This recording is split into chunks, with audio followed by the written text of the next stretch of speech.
असं सांगितलं की आज दाल बाटी आहे. दाल बाटी केली मैं मेरी लास्ट डे थे की, तर बघूया दाल बाटी आहे की नाही. किती गणलोय आम्ही.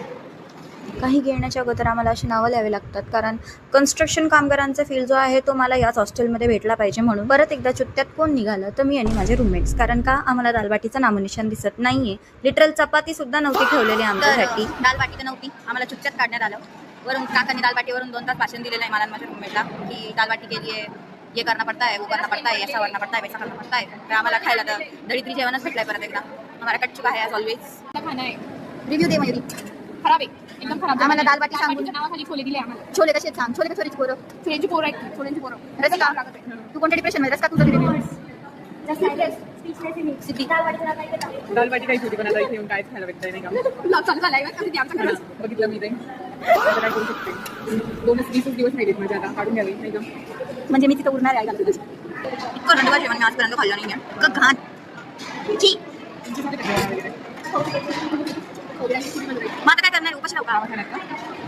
1 लाख रुपये भरले मी या जेवणाचे वेळेस. 1 लाख. हे फाटल्यास. कांदा दिसतो का? कांदा. एक्सेप्ट. सो मी जेवण करून आले आणि लोकांना जेवण खाऊन एनर्जी येते. माझी एनर्जीचा भुसाडा झाला आहे. किळसवाणी जेवण होतं ते, आणि आता म्हणून मी पाणी टाकते आहे. जेवणाचं चव घालवायसाठी जिभेवरून अवतार बघू शकता माझा तुम्ही, आदाशासारखा अजगर. कारण कसं आहे, माझे पिरियड्स आहेत. मी दिवसभर काहीच केलं नाही, फक्त आरडाओरडा तमाशा झोपली आहे. दिवसभर माझ्या तासांबद्दल मी दुसऱ्यांना त्रास दिलेला आहे. माझ्या रूममेटांनी आम्ही दुःख शेअर केलं आहे बसून एकमेकींसोबत. माझ्या घरच्यांना मी फोन लावून त्रास दिलेला आहे. माझ्या आईच्या विशिष्टपणे ऐकलं आहे मी त्यावरून. मम्मानी खूप हेल्प केली मला. काल पैसे पाठवले आणि मी त्यात गिळलं की मला खूप आनंद भेटतो. आणि मला लो फील होत होतं, भयंकर पिरियड क्रॅम्प्स, कारण I am facing with PCOS. So I got this. मला माझ्या फ्रेंडने आणून दिलं. माझ्यावर दया खाल्ली आहे खूप, आणि मला बाहेर गिळायला घेऊन गेले. मी बाहेर जाऊन ठुसलं.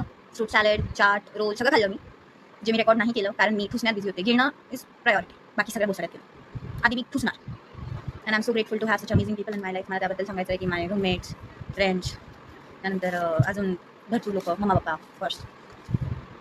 यासाठी आय फील रिअली स्पेशल.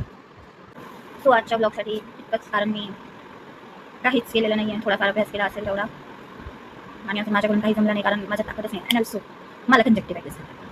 हे देख सकते हो, तो सुजला आहे पण तो कळून येत नाही आहे. खूप पेन करतोय. डोळा आलाय मला, माझ्या आईला आलेला आहे. Very lame joke I know. आणि माझा सेन्स ऑफ ह्युमर पण मेलेला आहे गाईज. मी स्वतः मेलेली आहे हॉस्टेलमध्ये रमवून. But chocolate makes me happy, and this is making me very much happy. So good me.